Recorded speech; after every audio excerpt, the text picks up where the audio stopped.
जय हिंद। पिछली क्लास में हमने आपको बताया था सिंधु घाटी सभ्यता के बारे में। सिंधु घाटी सभ्यता से कितने भी महत्वपूर्ण क्वेश्चन है बनने वाले, सभी पर डिस्कशन किया गया था। और सिंधु घाटी सभ्यता से और भी विस्तार से आपको अगर पढ़ना है तो मेरी पिछली क्लास देखिए जा करके, अच्छे से मैंने समझाने की कोशिश की। आज हमारा जो टॉपिक रहेगा वो है वैदिक सभ्यता। वैदिक सभ्यता की अगर हम टाइम पीरियड की बात करें तो वैदिक सभ्यता हमें 1500 ईसा पूर्व से लेकर के 600 ईसा पूर्व के मध्य का जो समय है, इसे हम वैदिक सभ्यता के नाम से जानते हैं। वैदिक सभ्यता की अगर बात की जाए तो वैदिक सभ्यता की शुरुआत कहाँ से होती है? वैदिक सभ्यता की बात की जाए तो जब भारत में आर्यों का आगमन होता है, जब आर्य यहाँ पर आते हैं रहने के लिए, तब से हम जो है वैदिक सभ्यता को काउंट करते हैं। यानी हम कह सकते हैं कि आर्य यह निश्चित करते हैं कि वैदिक सभ्यता कहाँ से शुरू हो। तो आर्यों के आगमन से जो समय की शुरुआत होती है उसको हम वैदिक सभ्यता कहते हैं। वैदिक सभ्यता का समय आपने देखा है कि 1500 से लेकर के 600 ईसा पूर्व रहा है। इसकी अगर मैं समय की बात करूं, समय ये 1500 ईसा पूर्व से लेकर के 600 बीसी, या इसे बिफोर क्राइस्ट भी कहते हैं, या ईसा पूर्व हिंदी में कह लीजिए तो ईसा पूर्व कहेंगे। ये समय इतना लंबा है, आप देख रहे होंगे इसमें लगभग जो है 900 सालों का समय है इसके अंदर, 900 साल। तो इतना लंबा टाइम पीरियड है तो इतिहास भी बहुत लंबा होगा। इस वजह से हम वैदिक काल को दो भागों में बांटते हैं। सबसे पहली बात तो हम यही बात कर लेते हैं कि वैदिक काल की शुरुआत होती कहाँ से। देखिए, जैसा कि अभी मैंने आपको बताया कि वैदिक काल की शुरुआत अगर मैं शुरुआत की बात करूं इस काल की, वैदिक काल की अगर शुरुआत की बात की जाए कि शुरुआत होती कहाँ से, तो जब भारत के अंदर आर्य आएंगे, आर्यों का आगमन जब होगा, आगमन होगा कहाँ पर? भारत में। आर्य जब भारत के अंदर आएंगे 1500 ईसा पूर्व में, तब से जो है एक नया समय शुरू होता है भारत का, उसे हम वैदिक काल के नाम से जानते हैं। वैदिक काल, आर्यों के आगमन में भारत के इतिहासकारों में बहुत सा मतभेद देखने को मिलता है। बहुत से इतिहासकार अपना अपना मत देते हैं। उन्हीं में से कुछ इतिहासकार हैं, जैसे कि अगर मैं बात करूं, पहला नंबर आता है मैक्स मूलर का। मैक्स मूलर ये जर्मनी के हैं। ये क्या स्टेटमेंट देते हैं आर्यों के लिए? ठीक है, आर्यों के आगमन से ही हम वैदिक सभ्यता की शुरुआत करते हैं। जैसा कि मैंने कहा, मैक्स मूलर है, इतिहासकार हैं, जर्मनी के रहने वाले हैं। ये क्या कहते हैं आर्यों के बारे में? इन्होंने कहा आर्य जो है, क्योंकि हमें जो है अलग अलग इतिहासकार अलग अलग मत देते हैं। जैसे आर्यों का जो स्थान है, निवास स्थान जहाँ से यह आए हैं, यह अभी तक कंफर्म नहीं है, क्योंकि बहुत से इतिहासकार हैं अपना अपना मत देते हैं। उनमें से कुछ की बातें मैं आपको बताऊंगा, जैसे कि अभी मैक्स मूलर है। मैक्स मूलर आर्यों का जो है आगमन जो है, यह कहते हैं कि आर्य जो है मध्य एशिया से आए थे। मध्य एशिया से आए थे। तो वहीं कुछ इतिहासकार और भी है, जैसे कि अगर मैं दयानंद सरस्वती जी की बात करूं, दयानंद सरस्वती, इनको कौन नहीं जानता? दयानंद सरस्वती, ठीक। दयानंद सरस्वती जी कहते हैं कि यह तिब्बत से आए थे। वहीं बाल गंगाधर तिलक,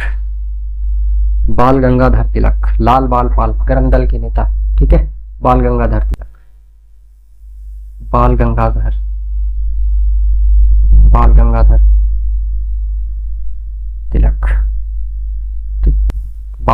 तिलक, ये कहते हैं यह लोग उत्तरी ध्रुव से आए थे। तो अब इतने इतिहासकारों का मतभेद है, इसलिए हम इसको सुनिश्चित नहीं कर सकते कि आर्य कहाँ से आए थे। लेकिन हम ये कह सकते हैं कि जब से आर्य भारत में आए, तब से हम एक नए युग की शुरुआत देखते हैं, जिसको हम वैदिक काल के नाम से जानते हैं। तो आपको मालूम हुआ, मैक्स मुलर कहते हैं कि ये मध्य एशिया से आए थे। वहीं दयानंद सरस्वती जी की अगर बात की जाए तो दयानंद सरस्वती कहते हैं कि यह तिब्बत से आए थे।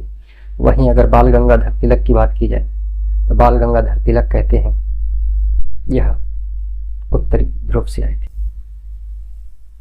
ये वही बाल गंगाधर तिलक हैं जब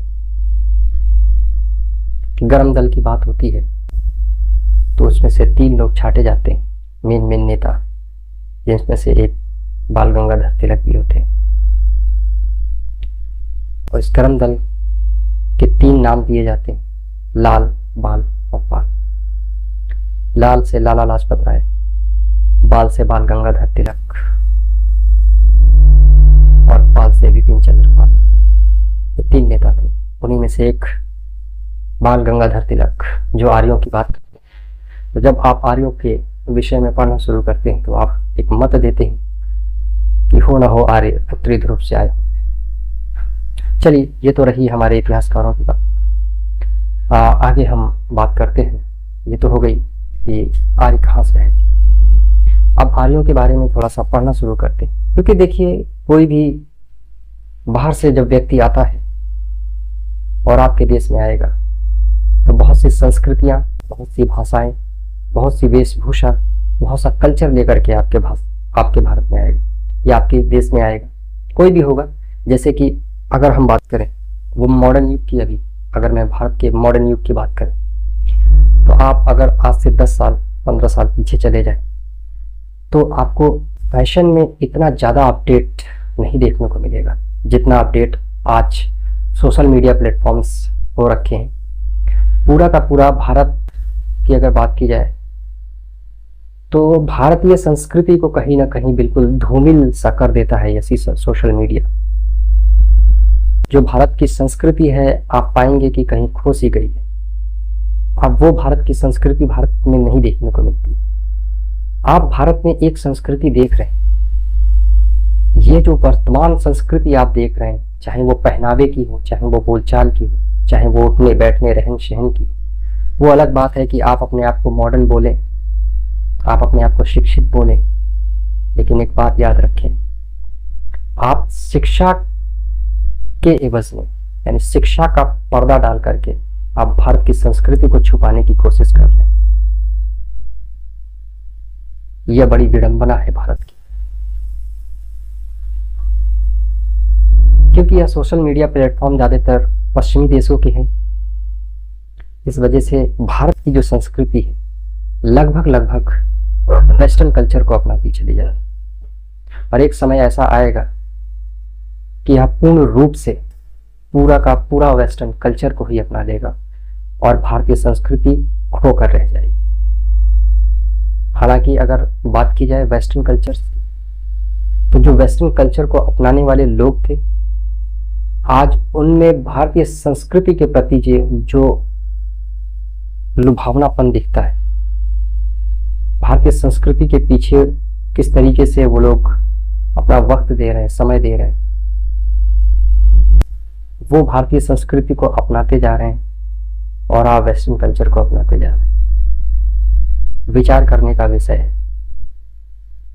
वही बात मैंने कहा, तो कोई भी आएगा तो कुछ न कुछ परिवर्तन, कुछ न कुछ रीति रिवाज अपने लेकर के आएगा।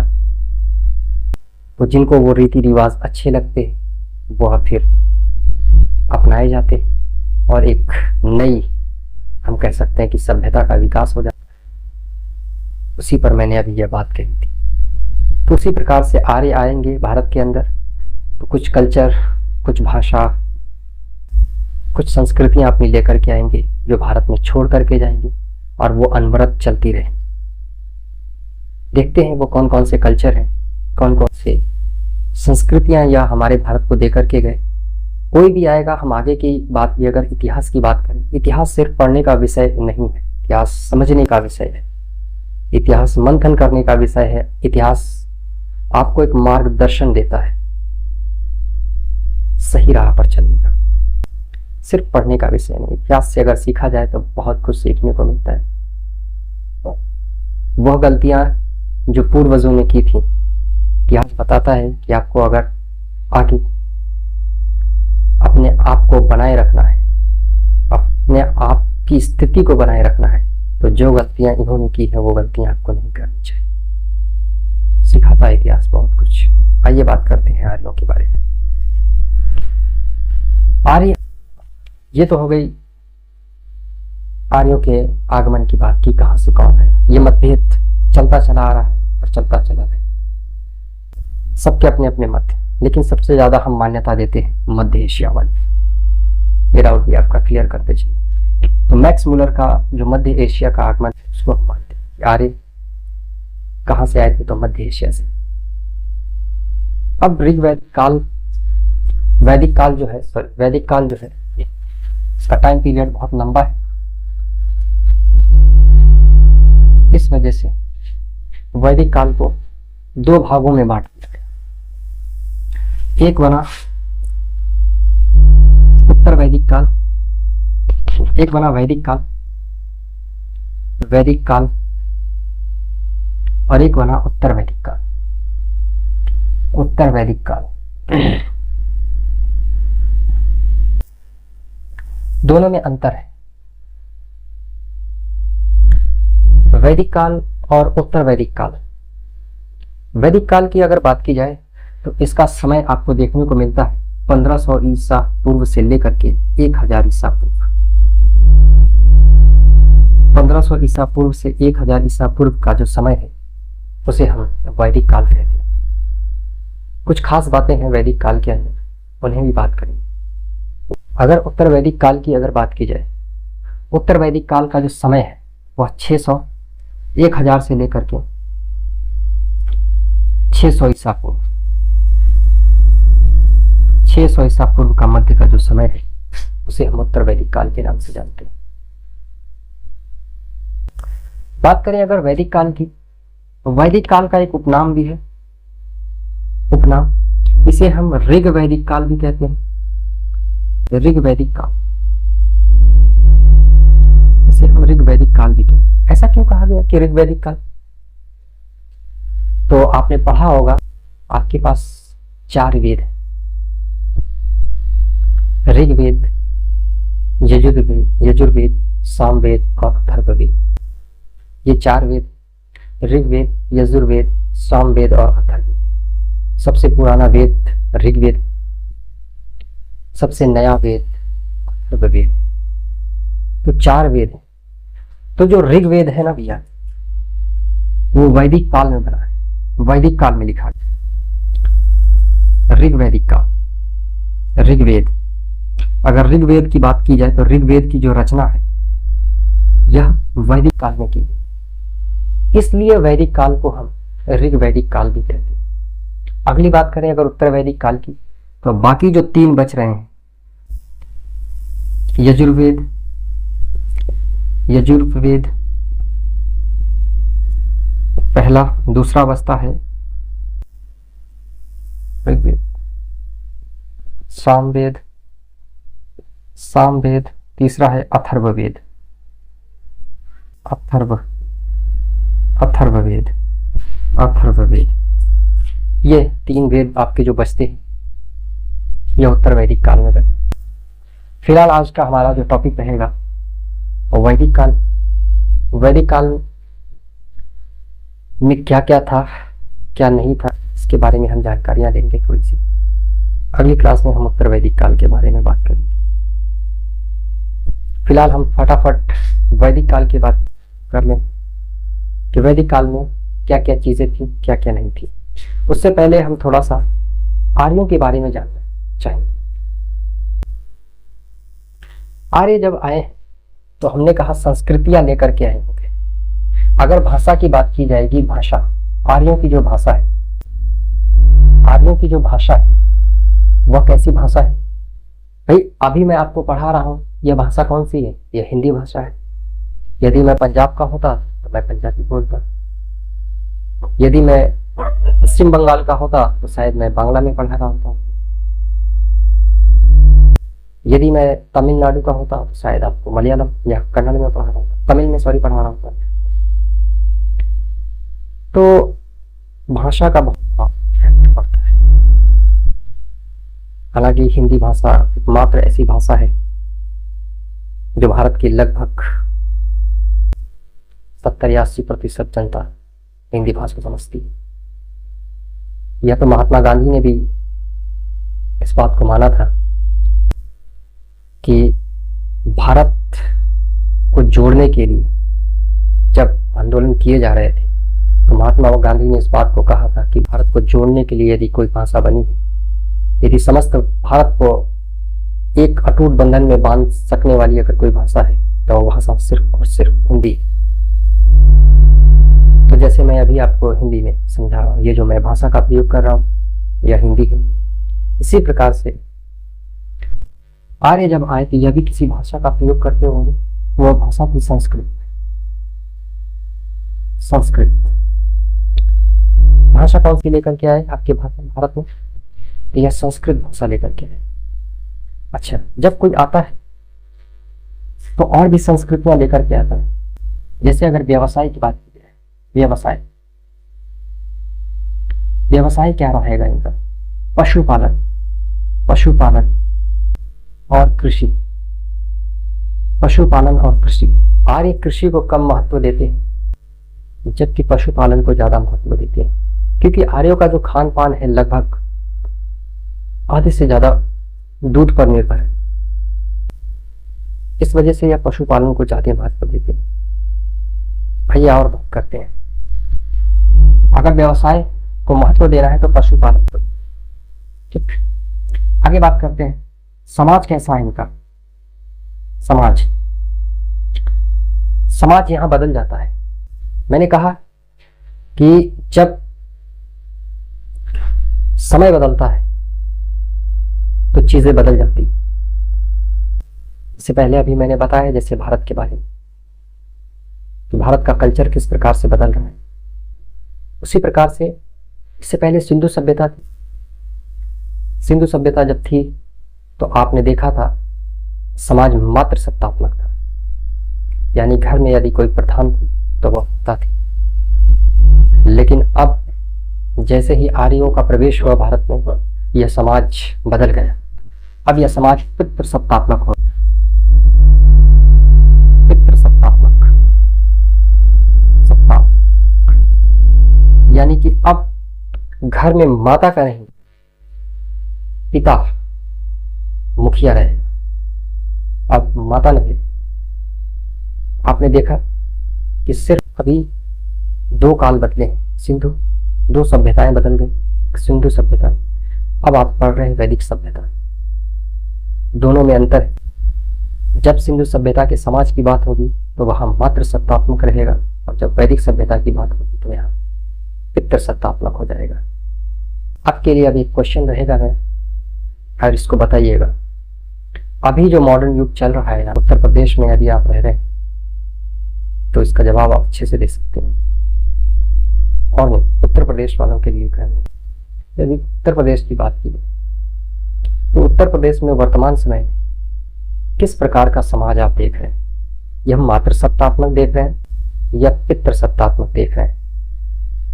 गवर्नमेंट की दृष्टि से बताइएगा। अब उसके बाद आपसे पूछा जाए, यह हो गई समाज की बात। अब उसके बाद अगर आपसे पूछा जाए सभ्यता कैसी, सभ्यता कैसी? जब हमने सिंधु सभ्यता पढ़ी थी तो वहां हमने देखा था कि सिंधु सभ्यता का चाहे मोहनजोदाड़ो की बात, चाहे वो हड़प्पा की बात, तो यह शहरी सभ्यता हुआ करती थी। उसी प्रकार से अब आपसे पूछा जा रहा है कि वैदिक सभ्यता किस प्रकार की सभ्यता है? तो यह ग्रामीण सभ्यता है। कैसी सभ्यता होगी? यह ग्रामीण सभ्यता है, याद रखिएगा। ठीक है, तो वैदिक काल से फटाफट थोड़ा सा देख लें। समय की बात करेगा तो 1500 ईसा पूर्व से लेकर के 600 ईसा पूर्व 2 भागों में बांट दिया गया, वैदिक काल और उत्तर वैदिक काल। वैदिक काल 1500 से लेकर के 1000 ईसा पूर्व। वहीं अगर उत्तर वैदिक काल की बात की जाए तो 1000 से लेकर के 600 ईसा पूर्व का जो समय है यह उत्तर वैदिक काल कहलाता है। हम अगर बात करें वैदिक काल की तो वैदिक काल को हम ऋग वैदिक काल के नाम से भी जानते हैं। क्यों? क्योंकि इस काल में 4 वेदों में से एक वेद जिसका नाम है ऋग्वेद की रचना हुई थी। ऋग वैदिक काल इसलिए इसको कहा जाता है। दूसरी बात करें अगर उत्तर वैदिक काल की, तो 4 में से ऋग्वेद को छोड़ करके, 4 वेदों में से ऋग्वेद को छोड़ करके बाकी बचे 3 वेद, सामवेद, यजुर्वेद, सामवेद और अथर्ववेद, इनकी रचना उत्तर वैदिक काल में होती है। हमने बात किया कि जब से आर्य आए तब से हमको वैदिक सभ्यता देखने को मिलती है। आर्यों के आने के विषय में भी बहुत से इतिहासकारों में मतभेद देखने को मिलता है। जैसे मैक्स मुलर कहता है कि आर्य जो है मध्य एशिया से आए, वहीं दयानंद सरस्वती जी की बात करें तो वह कहते हैं तिब्बत से आए। वहीं बाल गंगाधर तिलक की अगर बात करें तो आप कहते हैं कि यह उत्तरी ध्रुव से आए थे। बहरहाल ये तो अपना अपना विषय है, अपना अपना मत है। उसके बाद हमने कहा आर्यों की अगर संस्कृति की बात की जाए, कल्चर, तो भाषा की बात की जाए तो यह संस्कृत भाषा बोलते हैं। व्यवसाय की बात की जाए तो पशुपालन और कृषि दोनों है, लेकिन पशुपालन मुख्य प्रधान है इसमें। उसके बाद हमने कहा कि समाज की बात की जाए तो समाज यहाँ पितृसत्तात्मक हो जाता है, हालांकि सिंधु सभ्यता में मात्र सत्तात्मक है। उसके बाद अगर बात की जाए समाज की, तो हमने कहा समाज कैसा होगा, तो ग्रामीण समाज है। अभी बहुत सी बातें हैं जो वैदिक काल या ऋग्वैदिक काल में हमें करनी है। वीडियो ज़्यादा लंबी हो जाती है तो आप लोग देखना पसंद नहीं करते, हालांकि बताना तो बहुत कुछ है। इसके लिए हम अगली कक्षा में बात करेंगे। यदि वीडियो अच्छी लगी हो या मेरे द्वारा दी गई जानकारियाँ वो अच्छी लग रही हो और मेरे कहे हुए शब्द आपके समझ में आ रहे हैं और कहीं ना कहीं आपको लगता है कि यह व्यक्ति आपके सिलेक्शन में आपकी मदद कर सकता है, तो मुझसे जुड़े रहिए। अगर यह वीडियो अच्छी लगी हो तो चैनल को लाइक कीजिए, सब्सक्राइब कीजिए और शेयर कीजिए। धन्यवाद।